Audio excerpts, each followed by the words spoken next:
The rules for retirement accounts keep changing and evolving. In this video, I'm going to discuss 5 significant changes that are likely going to be coming down the pipeline. The House Ways and Means Committee recently approved a second bill, a bill that would continue to tweak the rules for contributing to and withdrawing from retirement savings accounts. They're calling this Secureact 2.0.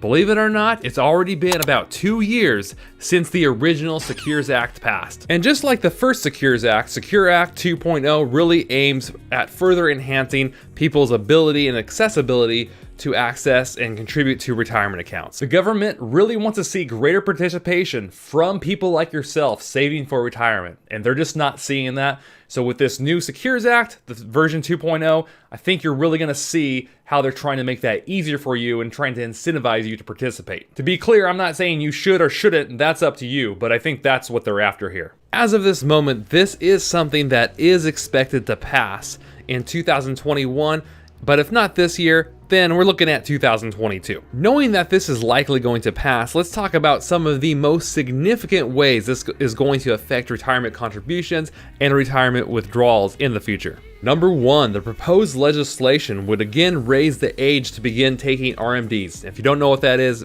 RMDs is required minimum distribution, but this time they're looking at raising that RMD age to age 75. But this isn't something they're looking at doing overnight. This is something they're looking at doing over a 10-year time horizon. These rules would generally apply to traditional 401ks and IRA accounts. Currently, the highest required minimum distribution age is currently 72, but this could change as early as January 1st of 2022 and be raised to the age of 73. It's looking like it wouldn't actually bump up to age 75 until January 1st of 2032. Having that higher RMD age is going to give you more tax planning options in retirement because you're going to have more control of when you want to start paying taxes on those distributions. Many people have other forms of income already and they're forced to take that RMD, and it just cranks up their tax bill super high, and it's not good. So I view having more control over when you want to take that money out as a good thing. Number 2, the legislation would automatically enroll eligible workers into 401k or 403b plans with an average savings rate of 3% of their salary. This doesn't mean that your employer is giving you 3%. This means that 3% is coming out of your own check. You can opt out if you choose to, if you want to save less, but this would automatically enroll you to start saving for retirement right away.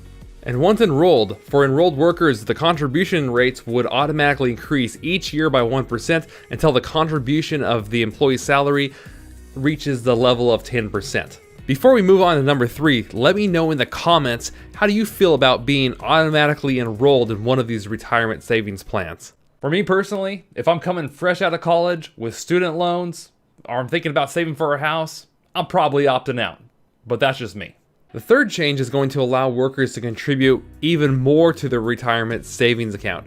In particular, those who are trying to make catch-up contributions. Catch-up contributions are generally allowed for those who are age 50 and above, or for those who are closer to the age of retirement to contribute even larger dollar figures to their retirement savings plans. The individuals who meet this age criteria right now can actually contribute up to $6,500 above and beyond the max contribution limits right now in 2021. The proposed legislation is looking to take this even further. So once you're age 62 to 64, instead of being able to do catch-up contributions of $6,500 or more, they're actually going to raise that amount to $10,000 under this proposed bill. Furthermore, the proposal also calls for IRA catch-up limits for those who are 50 years old to be indexed for inflation starting as early as 2023. This I'm totally in favor of. There's a lot of people who I know who are around the age of 50 or over 50 who really haven't put anything towards retirement in any shape or form. And let's be real here, a lot of people probably don't feel like they can save anything for retirement until later on in life anyways, because maybe they've been strapped with debt, various forms of debt their whole life, and maybe their income is finally enough where they can do more than just get by. So letting them put more away in retirement later on is definitely something I'm in favor of. In fact, I think they should let people who are even younger do this. Number 4, I find particularly interesting. I've never heard of anything like this. You can earn employer matching funds on your student loan payoffs. Let me elaborate. You've probably experienced, if you've spoken with one of your coworkers about saving for retirement, and especially if they're fresh out of college, they're in the midst of trying to decide, should they save for retirement or should they be paying off their student loans? There's this battle that's going on inside their head of which one they should do. What they're looking at doing here is allowing the employer to make a matching contribution to the worker's retirement account based on the worker's own student loan payments. This would apply to 401k plans, 403b plans, simple IRAs, and 457b plans. I almost think this is more so an incentive to get people to start to pay off their student loans than it is to actually save for retirement. But hey, if you get a matching contribution for doing it, why not? Number 5 is what you should know is that currently the simple and SEP IRAs are not allowed to accept Roth contributions from employees, but under the Secureact 2.0, that would change that. And speaking of Roth, generally contributions or matches coming from your employer are usually set on a pre-tax basis. Well, this would allow them to be on a Roth basis if you chose to do so. Now, personally, I consider those to be like probably the top 5 most significant changes under Secureact 2.0, but there's just a few other things I want to mention that they're working on within this as well. And I'll be sure to leave a link to the article I used to produce this video in the comment section as well in the description section of the video. So feel free to check it out and read up on it further if you'd like to. If you've ever lost touch with a former employer, don't know how to get a hold of them, this next one will really help you out, as they're going to make it easier for you to locate your former employers and vice versa, where the employer can locate former employees to match them with funds that are sitting in an old 401k account. Now, it varies from state to state, but the average balance for these unclaimed 401k accounts is anywhere from $500 to $2,000. However, if the property is left unclaimed long enough, eventually the state is going to seize those assets and claim them for themselves.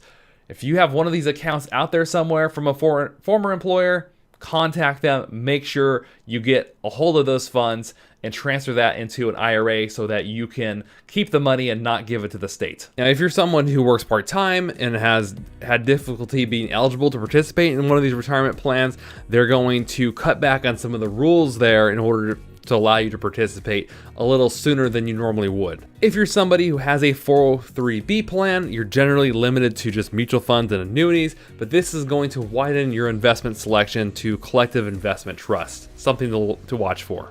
Lastly, this one is for employers. Okay, employers, listen up. So what they're looking at doing is really, they're going to try to incentivize you with this new bill to grant your employees more accessibility to these different retirement plans. And how they're going to do that? They're going to be throwing tax credits your way. Several new tax credits are coming out of this bill that you can utilize and claim to offset some of the costs to start these kind of retirement plans at your organization. Those are the type of retirement changes coming down the pipeline. So stay tuned. Let's see if this passes. I do think it will, based upon what I've been seeing. If you enjoyed today's content, do me a huge favor and drop a like. It really helps support the channel and also helps other people see this information. You can subscribe and follow our weekly videos around finances, investing, and taxes simply by hitting the red subscribe button down below. I'd greatly appreciate it. But most importantly, engage in the comments. I really enjoy reading what you have to say and your opinions. And I want to know, what do you think of the changes in the Secureact 2.0? Do you like it? Do you dislike it?